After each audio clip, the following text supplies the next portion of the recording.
I came home from my parents' house on a quiet Sunday afternoon with a backseat full of Tupperware containers and a thermos of my mother's chamomile tea still warm between my knees. I was humming something.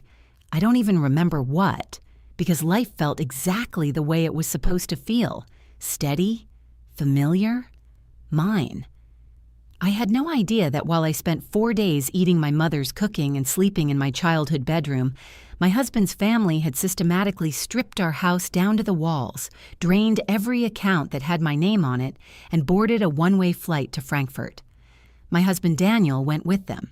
He had been planning it for at least 6 months, and the woman who orchestrated every last detail, who smiled at me over Sunday dinners and called me sweetheart and told me I was the daughter she always wanted, was his mother, Eleanor Marsh, the woman I had trusted with a spare key to our home.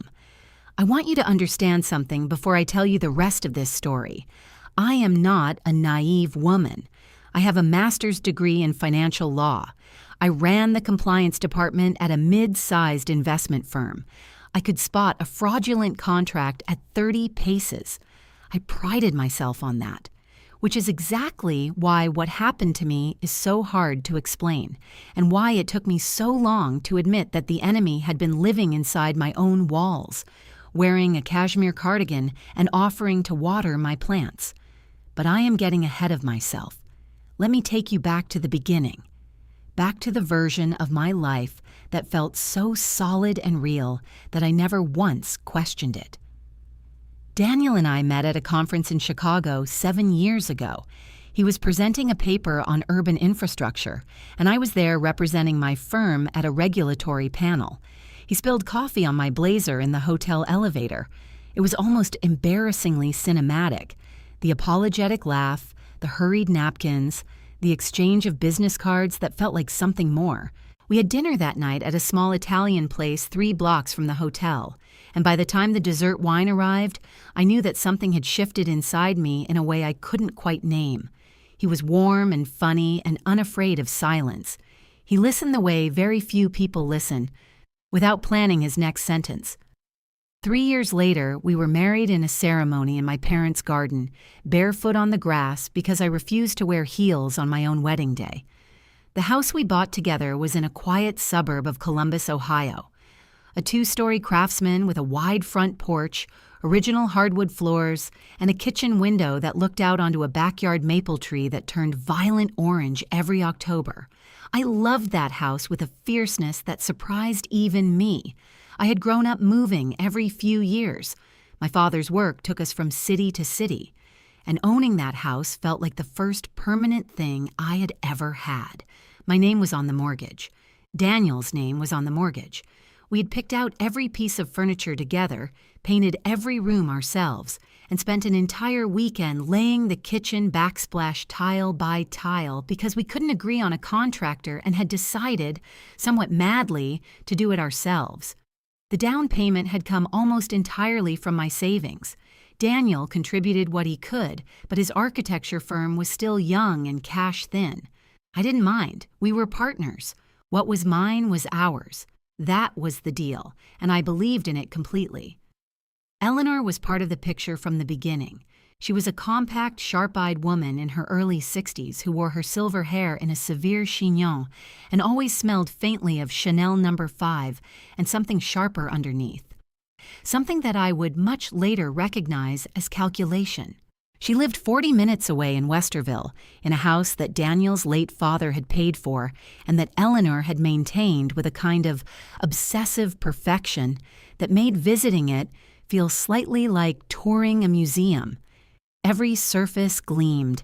Every cushion was exactly placed. She served tea in china cups that she never let you carry yourself, as though you couldn't be trusted with them. In the early years of my marriage, I worked hard to be a good daughter-in-law. I brought her flowers on her birthday and remembered that she took her coffee with exactly 1 sugar and a splash of cream. I invited her to join us for holidays and kept my mouth shut the many times she rearranged the items on my kitchen counter without asking, or commented on the way I loaded the dishwasher, or told Daniel that he looked tired in a way that was really a question directed at me. I told myself she was simply a woman of strong opinions who loved her son. I told myself I was being generous. I told myself a lot of things that, looking back, were really just permission slips I wrote to myself to keep the peace. The first sign that something had changed, that the ground beneath me had quietly begun to shift, came about 8 months before everything fell apart.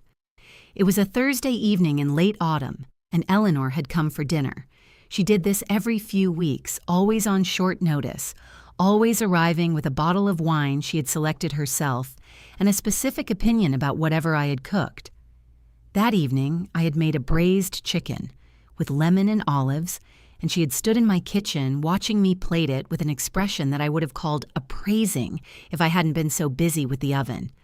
We sat down to eat, the three of us, and somewhere between the first course and the second, she asked, in a tone so light it barely registered, whether I had ever thought about refinancing the house. I remember looking up from my plate. "Refinancing," I said. "Why would we refinance? We got a good rate when we bought." She smiled, that smile of hers that started and ended at her lips, never making it to her eyes. "Oh, I was just thinking out loud," she said. "There are so many options these days. I was reading an article." She turned to Daniel. "Your father always said a good investor is always looking for leverage." Daniel nodded and reached for his wine. I watched him. He didn't meet my eyes. I remember the moment as clearly as a photograph, the warm light over the dining table, the smell of the braised chicken going cool on the plates, the particular quality of the silence that fell after Eleanor's words. It lasted 3, maybe 4 seconds. Then the conversation moved on, and I told myself I was imagining things. I was not imagining things. The next few months were scattered with moments like that one, small, easily dismissed, but accumulating in a place just below my conscious awareness like sediment at the bottom of a glass. Eleanor started asking questions about the house more frequently, but always sideways, always wrapped in the language of casual interest. She asked about the neighborhood property values once when we were doing the dishes together. She asked whether we had ever considered adding a suite to the basement for extra income. And when I said we hadn't, she said, "Oh, but it might be useful someday, for family." I didn't ask which family she meant. I turned off the faucet and went back to the living room. Daniel, meanwhile, was changing in ways I could see but could not quite name.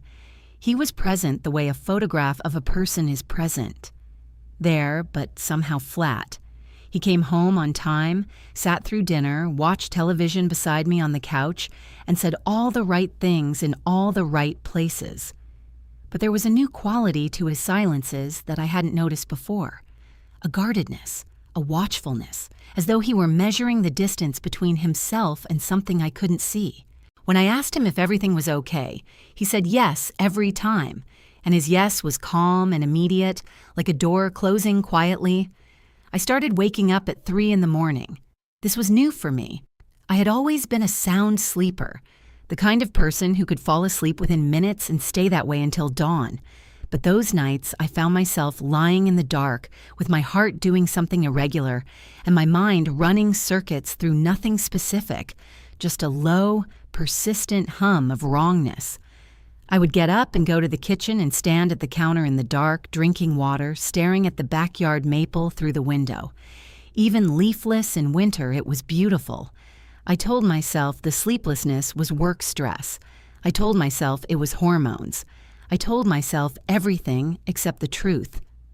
In February, 2 things happened that I filed away without connecting.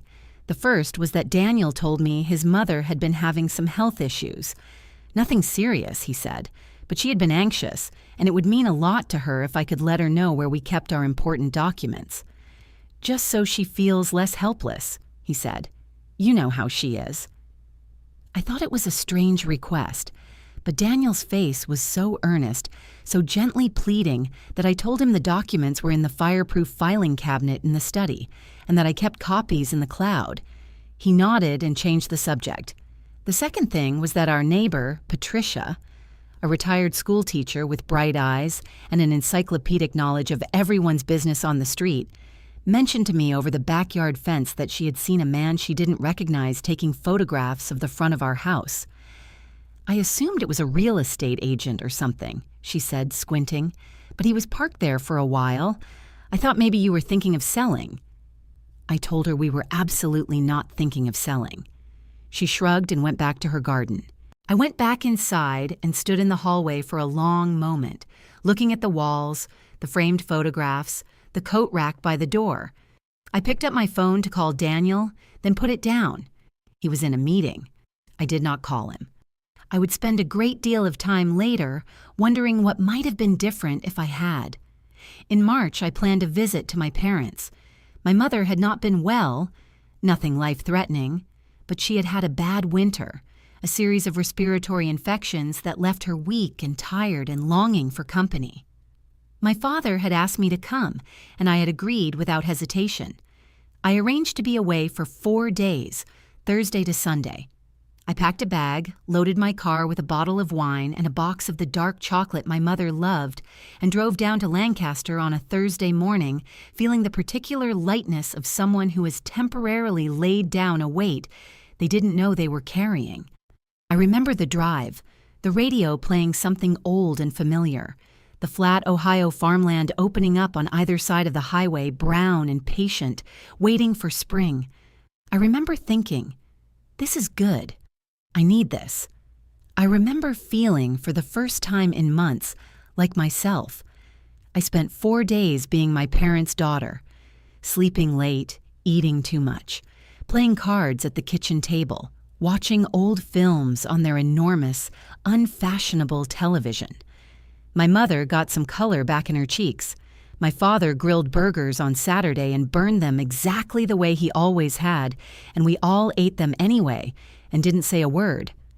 On Sunday morning, I helped my mother bake a coffee cake, and she wrapped half of it in foil for me to take home, and I loaded the car with Tupperware containers of soup and leftover pasta, and the coffee cake and the chamomile tea, and I kissed them both goodbye and drove north, back toward the house on Elmswood Drive, back toward my life, humming something I can no longer remember. I pulled into the driveway at just past 2 in the afternoon. The street was quiet. The maple in the backyard was just beginning to bud. Pale green tips at the ends of the dark branches, the first real sign of spring. I noticed as I got out of the car that the curtains in the front window were different. We had white linen curtains in the living room. These were darker. I stood on the front walk for a moment, arms full of Tupperware, trying to understand what I was seeing. Then I thought, I must be misremembering. I've been gone 4 days. I walked to the front door. My key worked. The door swung open, and I stepped into a house that was not my house. The living room was empty, not just of people, of everything. The sofa was gone. The coffee table, the bookshelves, the framed photographs, the woven rug from Portugal that I had saved for 2 years to buy. The curtains I had noticed from outside were not ours. They were cheap, thin drapes that someone had hung crookedly to replace the white linens. The room smelled of cleaning product and something else underneath, something stale and abandoned, the smell of a space from which the life has been removed. I stood in the doorway and I did not move for what felt like a very long time. The Tupperware containers were still in my arms. I was still holding the thermos of chamomile tea. I could hear the tick of the kitchen clock. That at least was still there, still marking time on the wall where I had hung it. I walked through the living room into the kitchen. The appliances were there, the refrigerator, the stove, the tile backsplash we had laid together on that insane weekend. But the kitchen table was gone. The chairs were gone. The wooden bowl from the counter where we kept our keys was gone. I set the Tupperware on the bare counter and stood there, and my very first thought, which I'm almost ashamed to admit, was that we had been robbed. I called Daniel. The phone rang 5 times and went to voicemail. I called again. Voicemail. I sent a text. Daniel, I'm home. Something has happened. Call me right now. I walked through the rest of the house. The dining room, gone. The guest bedroom, stripped to the mattress.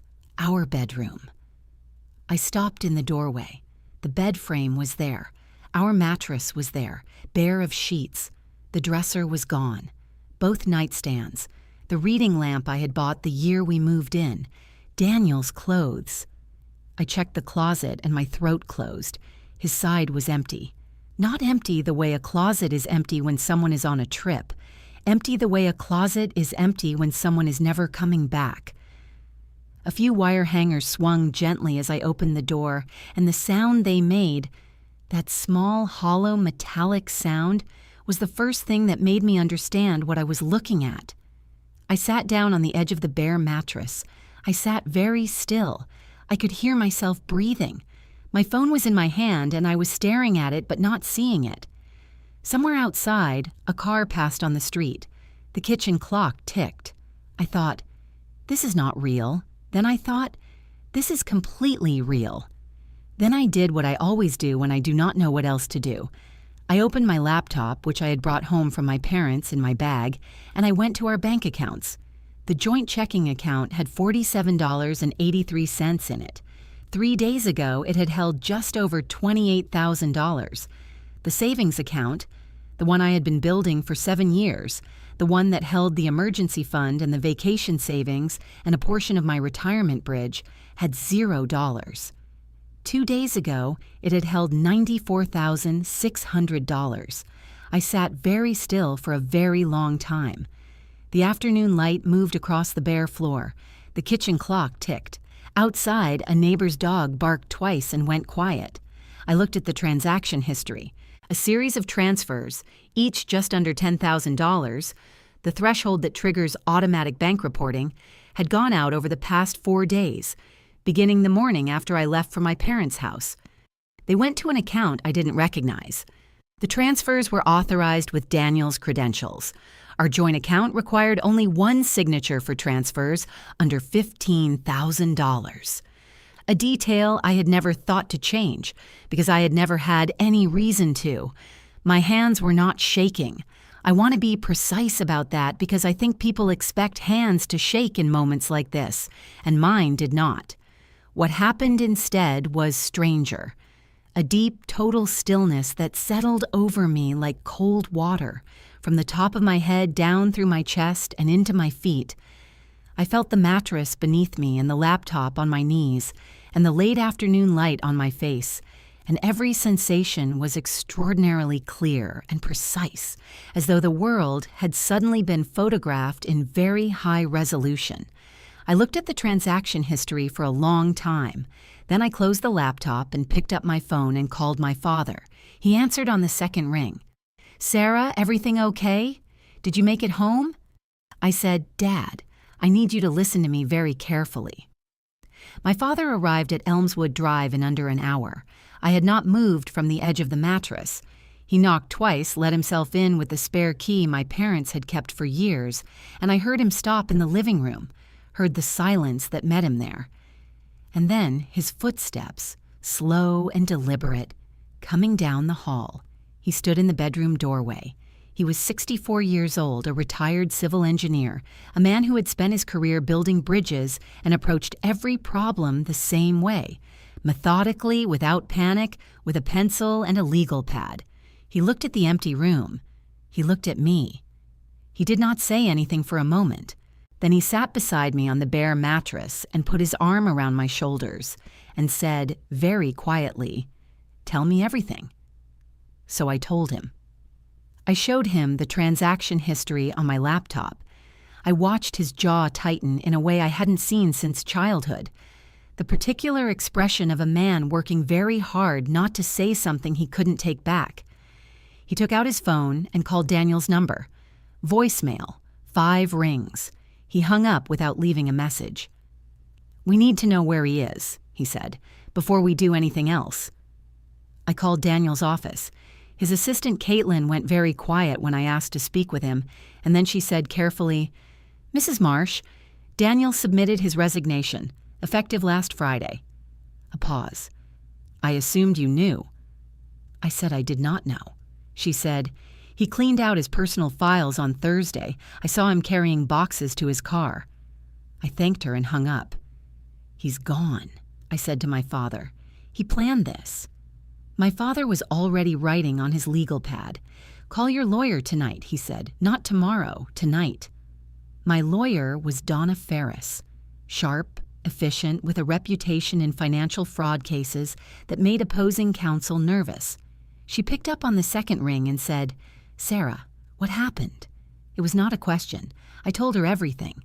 When I finished, she said, "Don't touch anything in the house. Photograph every room right now, with timestamps, and send them to me. Pull every financial statement you can access tonight and email them. Don't call Daniel again. Don't respond if he calls." A pause. "Do you have any idea where they've gone?" I told her about Eleanor's sister in Munich, about Eleanor's habit of talking about retiring to Germany, about the Frankfurt account number in the transfer records. Donna was quiet for a moment. "Germany is outside easy extradition for civil matters," she said, "but not unreachable. And if they've crossed a border with assets obtained through fraud, that becomes a significantly more serious problem for them." Another pause. "Get some sleep. I'll be at your house at 8 tomorrow morning." I did not sleep. My father stayed until midnight, and then I sent him home because he was 64 and had driven 90 minutes and needed the rest more than I needed the company. After he left, I sat on the kitchen floor. There were no chairs, with my back against the cabinets and my laptop on my knees, building a document the way I had built compliance reports for a decade: transactions, dates, account numbers, amounts.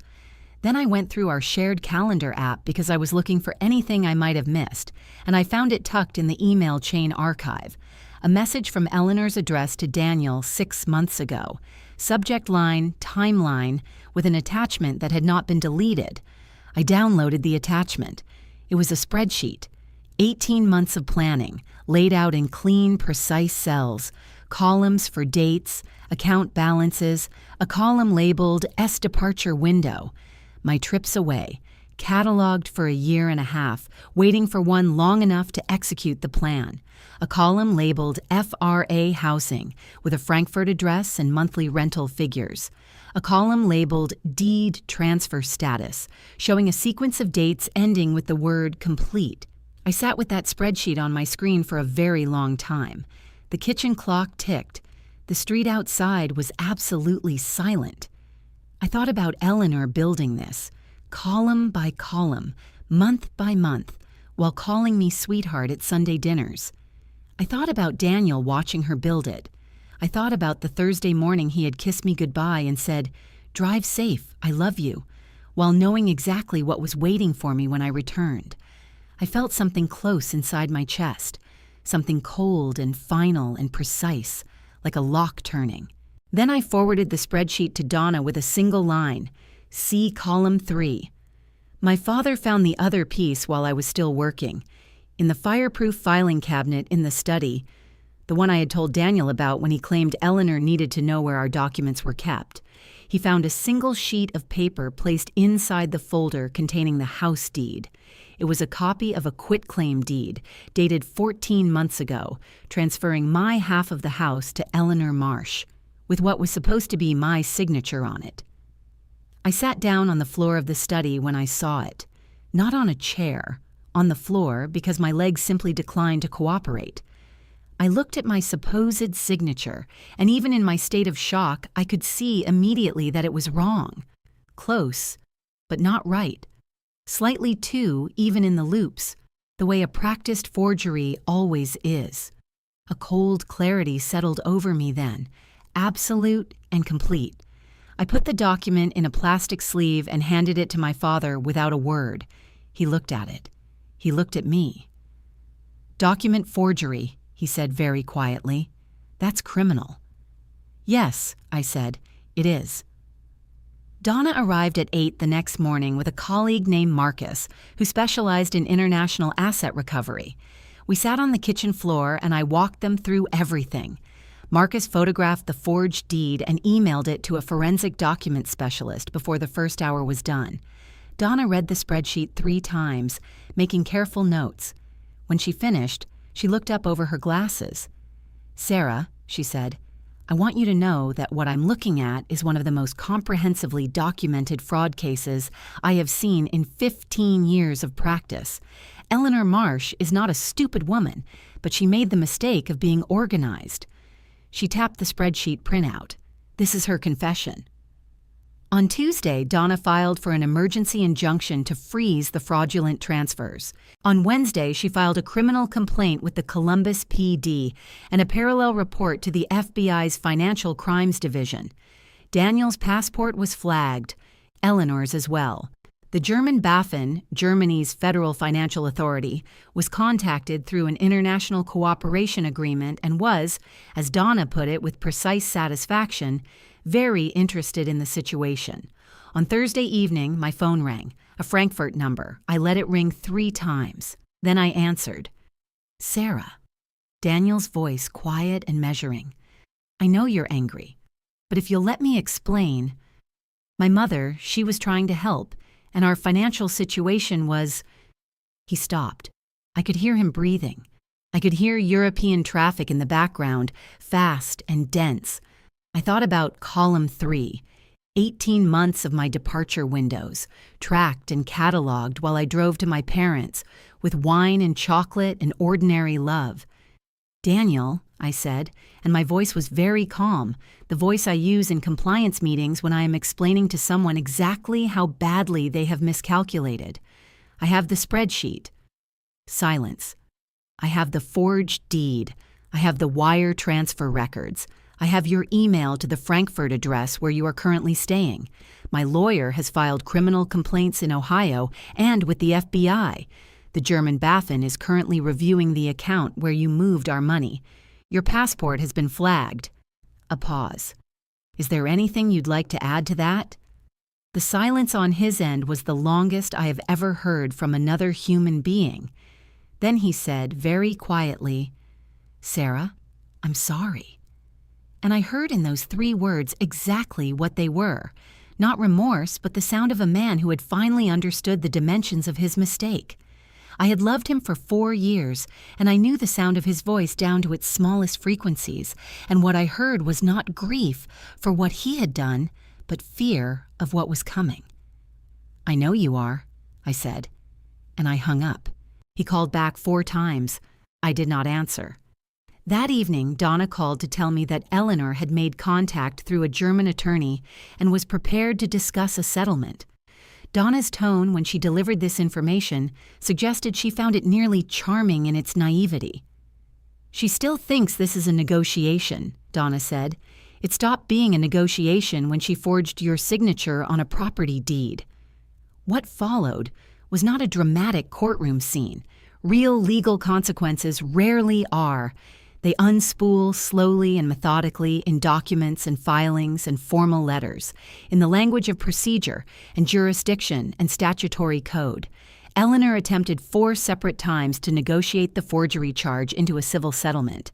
Each time, Donna declined with exquisite courtesy and a progressively longer list of documented evidence. Daniel's attorney filed a brief arguing the wire transfers had been a mutual financial decision, which collapsed entirely when confronted with the spreadsheet and the column labeled S Departure Window. The German BaFin froze the Frankfurt account. Eleanor's sister, whose apartment they had been staying in, asked them to leave after receiving a formal federal inquiry. It turned out she had not known the full details of how her sister had arrived on her doorstep with $94,000 in transferred funds and a forged property deed. The plan, it seemed, had not extended quite far enough to account for the inconvenience it would cause to everyone around them. By July, Daniel had filed for divorce. By August, the combined proceedings had resulted in a settlement. Full ownership of the house, full restoration of the transferred funds plus interest and legal costs, and a formal judgment against Eleanor Marsh for document forgery and wire fraud, which she paid to avoid extradition proceedings. She paid it from the money she had stolen. The irony was not lost on Donna, who permitted herself one small, precise smile when the wire confirmation arrived. I never spoke to Eleanor again. I never needed to. Daniel and I spoke once more. a 15-minute mediated call at the end of the divorce proceedings in which he said very little and I said less, and at the end of which I felt not triumph, but something quieter, the sensation of a door closing gently on a room I would never need to enter again. My father came to Elmswood Drive on a Saturday in October to help me buy furniture. He arrived at 9 with 2 large coffees and the energy of a man who had been waiting months to do something useful. I bought a sofa in a deep teal color that Eleanor would have considered absurd. I bought a kitchen table with a slight imperfection in the wood grain that I loved immediately and chose specifically because of it. I bought white linen curtains, exactly like the ones that had been there before, because I had loved those curtains and saw no reason to pretend otherwise. When we set the last piece in place, a reading lamp for the bedroom, warm and slightly impractical, exactly what I wanted, my father stood in the doorway and said, "Better." I said, "Better." That night, I sat on my new sofa with a glass of wine and looked at the space I had rebuilt. The photographs were back on the walls, mostly different ones. More of my parents, more of the friends who had carried me through those months. The woven rug from Portugal was gone, replaced with a killium in ochre and rust I had found downtown and carried home myself, slightly triumphant. The wooden bowl was back on the kitchen counter, not the same bowl but close enough, filled with the same things: keys, coins, a smooth stone from a lake that I had kept for years, for no reason I could explain. Some things you rebuild because you want them back. Some things you rebuild because the act itself is the point. The maple in the backyard had turned that October, as it always did, violent orange, exactly the color I had loved every year since we moved into this house. I could see it from the kitchen window and from the back porch in the evenings, when the light went golden and the tree stood in the last of the sun, like something that had always been there and intended to remain. I went out onto the porch that evening with my wine and sat down and looked at the tree for a long time. The air smelled of leaves and cold and distant wood smoke. A neighbor's cat crossed the backyard without acknowledging me, which felt exactly right. Eleanor had built a plan 18 months deep to take everything from me. What she actually did was strip away everything I didn't need. The furniture, a marriage that had been dying by degrees long before I knew it, the illusion that keeping the peace was the same as keeping something worth keeping. What she left me was the house, the tile backsplash, the tree. The things built into the walls that couldn't be carried out in boxes. And then she gave them back, through a court order, with interest. I picked up my wine glass. I looked at the maple burning orange in the fading light. They took 4 days of my absence to build something they believed was permanent. It cost them everything. It cost me a bad few months and some furniture. I think in the end, that is a trade I can live with.